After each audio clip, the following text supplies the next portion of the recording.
নমস্কাৰ ৰাইজ, গুৱাহাটীৰ কাষতে থকা এখন ধুনীয়া ৰিজৰ্টলৈ আপোনালোকক লৈ যাওঁ বুলি ভাবিছোঁ। এয়া ঢেকীহাল, তাঁতশাল দেখি আপোনালোকে চাগে অনুমান কৰিছেই। অৱশ্যে মই সেইদিনাখন মিৰ্জালৈ গৈছিলোঁ আৰু তাৰ কাষতে এখন খুব ধুনীয়া ফাৰ্ম আছিলে, ARJB ফাৰ্মছ। ইতিমধ্যে ট্ৰেণ্ডিঙত আছে, ৰিলচতো আপোনালোকে দেখিছেই। পাৰ্কিঙৰ সুবিধা আছে, মই পাৰ্কিং জেগাটো আপোনালোকক দেখাই দিছোঁ। সোমাই 200 টকাৰ এণ্ট্ৰি টিকেট আপোনালোকে সোমাব লাগিব তাৰ ভিতৰত। আৰু খুব ধুনীয়া প্ৰাকৃতিক নান্দনিক পৰিৱেশ। ভিতৰত জোলনা দেখি প্ৰথমতে মই ভাবিলোঁ অকণমান জুলি লওঁ।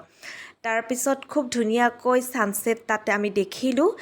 এই শাৰী শাৰী গছবোৰ দেখিছেনে? ধুনীয়া ফিৰফিৰীয়া এজাক বতাহৰ সৈতে ধুনীয়া এখিনি সময় তাত আমি পাৰ কৰিলোঁ। লগতে বিভিন্ন ফুল আৰু অৰ্কিড আছিলে। আৰু মাজে মাজে কেতিয়াবা উইকেণ্ডত ইয়াত মিউজিকৰ শ্ব' হয়। এয়া জিম আছে, তাৰ লগতে আপোনালোকে তাত ষ্টেও কৰিব পাৰে। ইমান ধুনীয়া পৰিৱেশ দেখি প্ৰথমে ভাবিলোঁ খোৱাতকৈ আগত এপাক ফুৰি লওঁ। গতিকে গোটেই ৰিজৰ্টখন এক পাক মাৰিলোঁ। এয়া চাওকচোন, চাৰিওপিনে কেৱল আৰু কেৱল সেউজীয়া। আপোনালোকে মিৰ্জাৰ পৰা চানডুবি যোৱা ৰাস্তাত অলপ দূৰ গ'লেই এই ৰিজৰ্টখন আপোনালোকে পাব। আৰু মই কওঁ যে আপোনালোকে এবাৰ যোৱা উচিত, কাৰণ খুবেই ধুনীয়া ইয়াৰ এম্বিয়েঞ্চটো। অৱশ্যে সন্ধিয়া সময়ত নাযাব। আমি সন্ধিয়া সময়ত গৈছিলোঁ আৰু সন্ধিয়া সময়ত যোৱাৰ বাবে আমি বিশেষ এটা অসুবিধা পালোঁ। সেই অসুবিধাটো হৈছে বহুত জিলি।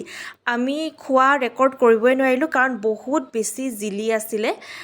গতিকে দুপৰীয়া সময় গৰমত এইখিনি ঠাইলৈ যোৱা একেবাৰে পাৰফেক্ট সময়। ইভিনিং পৰাপক্ষত আপোনালোকে স্কিপ কৰিব। ধন্যবাদ।